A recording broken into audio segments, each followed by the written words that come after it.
All right, my greatest public speaking fear is tech challenges. So we have made it. Good evening, council and community members. So tonight's staff report is to provide you with an update, as you mentioned, on climate and energy projects. But more specifically, I want to speak directly to next fiscal year's City Council goal to develop a climate resiliency pipeline of projects, which will cohesively synthesize citywide effort and leverage potential funding sources. So, saying that 5 times fast, first I will provide a little bit of a roadmap to where we're headed this evening, and I will also provide the disclaimer that I'll try to be succinct, but sharing all the citywide climate resiliency initiatives is a lot, so bear with me. First, my plan is to provide some context and purpose of developing what we've been calling a climate resiliency pipeline. I'll then share that draft resiliency pipeline, which will cohesively demonstrate how we're helping to build a resilient community in the face of climate change, and then I'll seek feedback from council should they choose to provide feedback. So currently, we should give ourselves credit where credit is due. The city is doing a lot to prepare for our future needs, and that comes up in infinite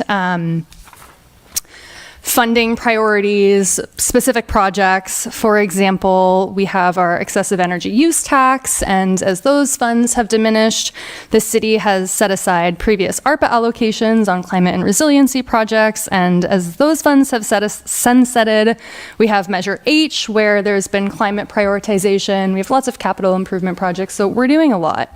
But we aren't always telling our story very well, sometimes at all, right? I think we're in that go mode where we're doing and planning, but we're not always stepping back and sharing. Additionally, we can sometimes be wonky. I particularly am very guilty. I think about the regional climate action plan, and I often think about the goal of 40% emissions reductions below 1990 levels, and I probably lost you halfway through that first sentence because we don't always live in that world, and community members don't always relate to or connect with that, and I think we lose a lot in some of that wonkiness that we can live in. Furthermore, sometimes we operate in silos. So thinking about the climate action plan, we're not necessarily thinking about sea level rise, for example, though we're doing a lot, as you'll see in the next staff report, around sea level rise. And so sometimes we silo our efforts off. In funding, we think about set-asides. And there's a lot of benefit to working in these silos, right? It's important in order to move projects forward, programs forward, capital improvement planning. It makes sense. But we're not always thinking holistically, and through those silos, we can be missing out on potential partnerships and resources to leverage our efforts to achieve a greater impact that could become available when we're thinking and communicating cohesively. So, that is sort of the why, or that's the framing for the why that I'll share. What is this climate resiliency pipeline that I'm talking about? Really what it is it's a set of projects, plans, and programs that will cohesively demonstrate how we're helping to build the resilient community in the face of climate change.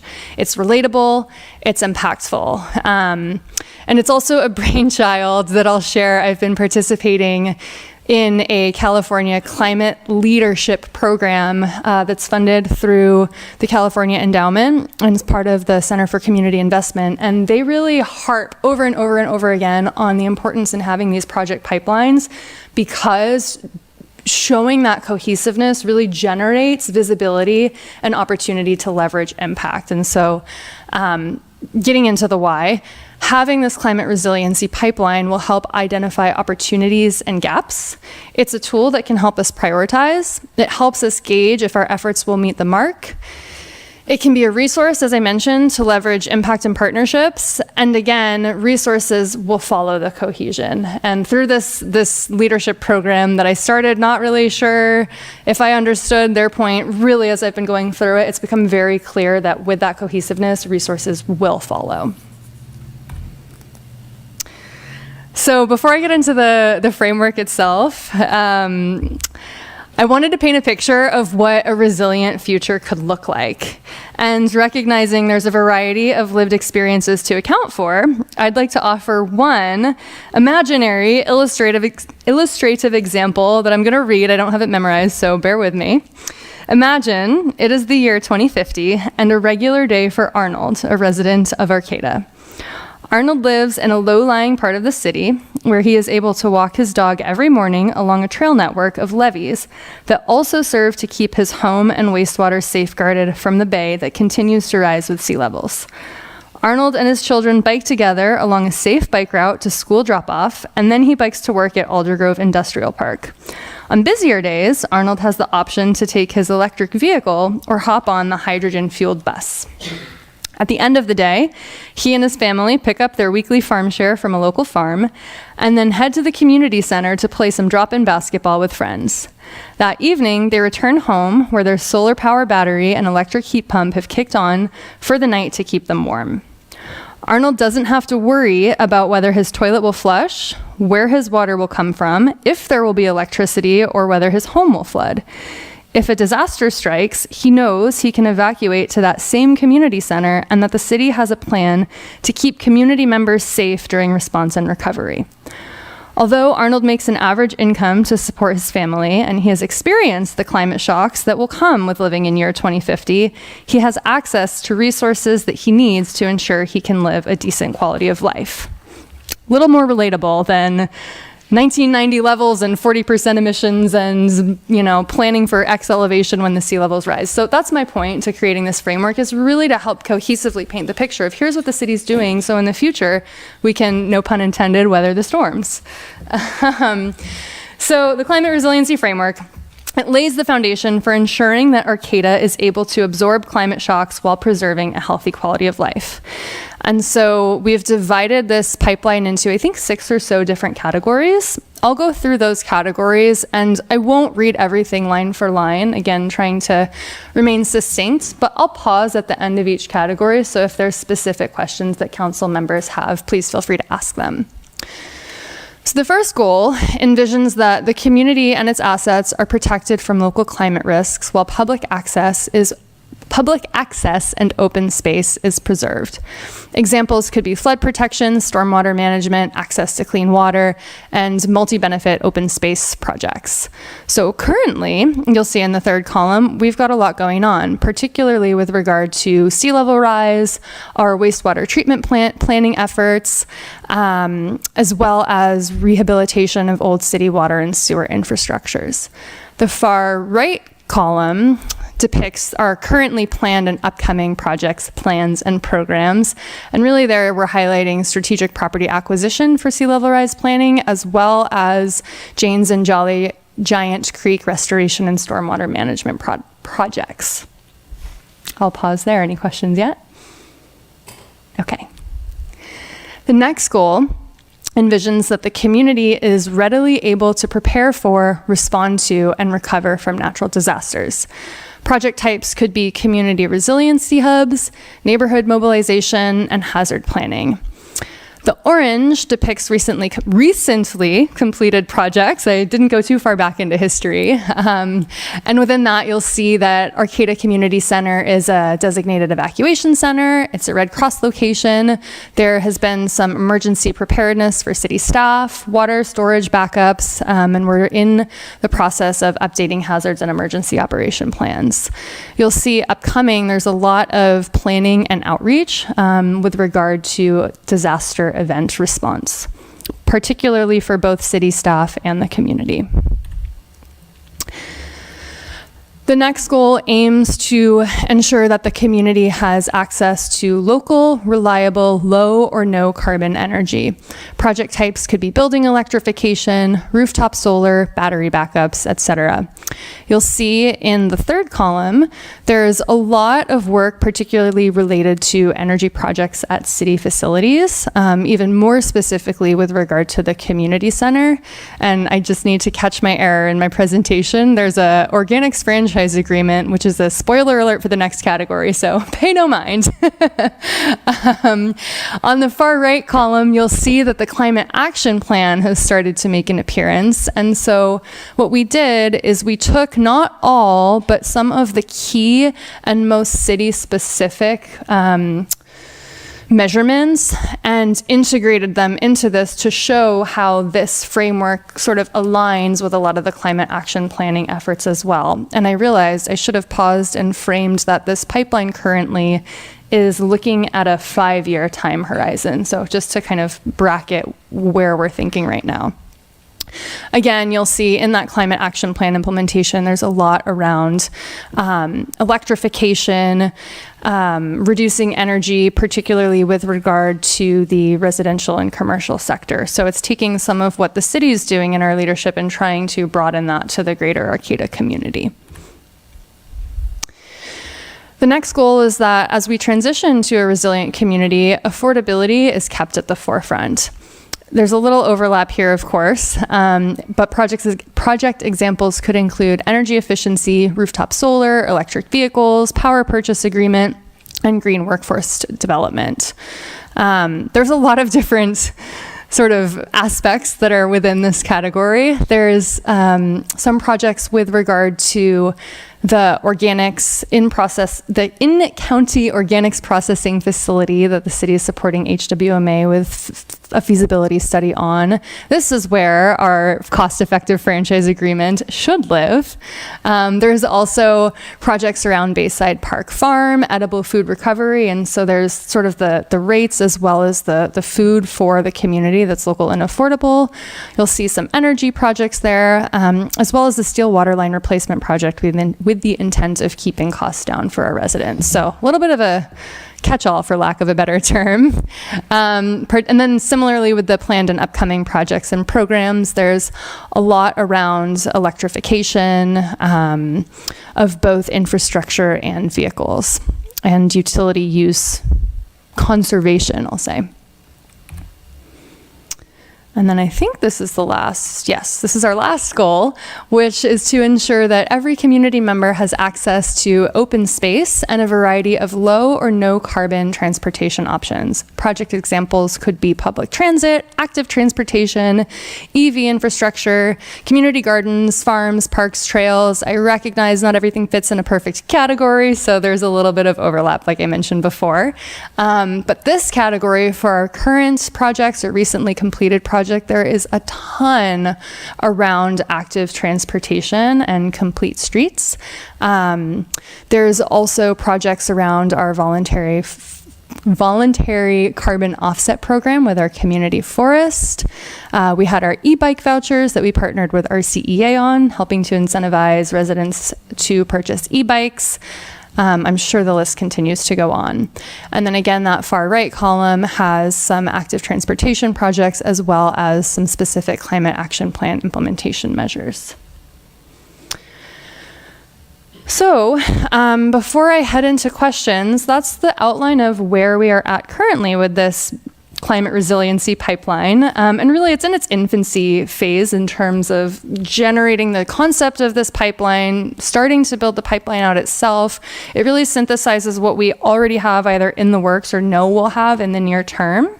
But I think that we could go a lot further in further fleshing out the pipeline itself and really helping to clarify where we want to go with this, if we want to go with this in the future. Staff has begun to think of some ways that we could potentially integrate it with city planning, such as part of our CIP process, or as we do our potential budget reviews. The pipeline right now focuses really on areas that the city has the direct ability to control or influence, but we could think about mapping out potential partnerships at the local or regional scale. So there's a lot that I think could live and evolve from this pipeline, and I really wanted to share where we're at currently. And as we've been working through this evolution, within the Climate Fellowship, within working one-on-one with different staff, as well as sort of within my own brain, there's a number of questions that I would share for consideration that have been bubbling up. It's not to say that there need to be any answers to any of these questions now, but really just starting to put forth things that we're thinking about and things that the council might want to think about. Those questions are, how could this be useful to the council? How might we share and co-create our vision with the community? Is there an interest in developing a longer time horizon, say 2050? How might we reflect regional partnerships and efforts? Do these categories make sense? In your perspective, how will we know if we've met that mark? And I'd reflect back to that example that Arnold's day in the life. What could accountability look like to our community? And does this overall strategy resonate? So I will leave it at that, open it up for questions, and thank you. Well, thank you very much. I'm sure the council has some questions. We'll start with Councilmember Schaefer. Thank you, Emily. I just wanted to say that this is a really helpful tool, and if you could share it with us, I think that would be excellent too, just because you have a question up there that literally just came up at our CEA's Community Advisory Committee meeting that I was at last week, and really just like looking at ways that elected officials and that like the different municipalities can partner with these agencies that we're all involved in, but sometimes it can be, you know, we can forget the other things that we're doing and like lose the opportunity to be able to both give like feedback on different projects that we're doing and hear, you know, we're all probably hearing about climate stuff at our different JPAs and how that we can work on those projects. And so when we know what we're working on, so we can talk to city staff and we can bring that to our different JPAs and just kind of create more of that joint regional effort and really share resources, I think is really important. And so just even having something like having this slideshow in our back pocket to remember like, oh yeah, that's something that we're working on towards this goal. Let's connect these people. Even as simple as that is super helpful. So thank you for putting this together. And it would definitely be, yeah, just cool to watch these projects go kind of through this framework. So thanks, Emily. Thank you. Councilmember Stacey Atkinson Salazar. Sure. So I'll focus on a couple of these. I do think, yes, the strategy resonates, and thank you. And I think our community appreciates having something concrete and solid to look at. And as far as developing a longer time horizon, I mean, yes, we will, as things go forward, we will always be changing and adapting. So I think this will naturally be occurring. And how far out it goes, I think, is really dependent on staff and what seems reasonable for how far do we need to look ahead. I'm sure that is different depending on what the subject matter is, right? And yeah, so I appreciate it, and I think it's a great framework. Thank you. And Councilmember Meredith Matthews. No, thank you, Emily. That was a lovely presentation. I really appreciate the way you categorize things, and I think you're right. We don't often really, have staff reports where we go over these things, and I think it's really important to let the public know like how hard we're working and what we're actually doing. So I appreciate that. Thank you. And thank you. And Vice Mayor Kimberly White. No, I'm super excited about this. This is very useful to council for sure, and ways that we might share and co-create our vision within the community. Some of the things that CUNA is doing is a disaster preparedness block party, which we'll be doing our third annual one at the end of the summer. I would love to see resilient hubs throughout the neighborhood, where each one would have building electrification, rooftop solar, and battery backup, which is what we're doing out in Valley West right now. Also, how do we know if we've met the mark? One of those ways to measure would be, I'd love to see if Arcata can be the next tsunami-ready community. And I just recently emailed our city manager about ways that we might look forward to doing that. So I'm excited to do that. And then I'm just curious about the e-bike vouchers. I know that it's been a little bit of a task trying to coordinate them with our CEA, with the California state ones, and there's been a couple hiccups in there. Have we used them at all, or we have more still? I'm not sure offhand what the status is, but I'd be happy to get back to you on the e-bikes. Yeah, I was actually recently, as I was putting this together, was wondering, how is that going? I think that's all I have. Can I just add one more thing too? A topic that came up at our Equity Arcata leadership meeting today too was the blue zones, and that, you know, there's some work being done at the university with that group. And I think, again, this aligns perfectly with that too, of looking at, you know, what are the environmentally conscious, sustainable kind of habits that a community can build in to its environment to, you know, improve people's lives in general. And I think that's a cool opportunity for collaboration, you know, that the city, the university, and, you know, these various groups can have of just researching, yeah, what's the way to go with this and how is it going to help people's lives? And I sit on the Humboldt Transit Authority, and I know that we're doing quite a bit as far as our bus system is concerned, and trying to make sure that we're meeting all the climate control things. And so I think that's a really valuable asset, and that was one of the things you mentioned in you're portraying the perfect day, and I think we'll see it happen further with transit anyhow. And thank you very much for the presentation and bringing us up to date. It'll be interesting as things happen, one thing or another happens, that we could be informed that, oh, we've met that goal and this is what we see that's happened from it. I would appreciate that. I think we all would.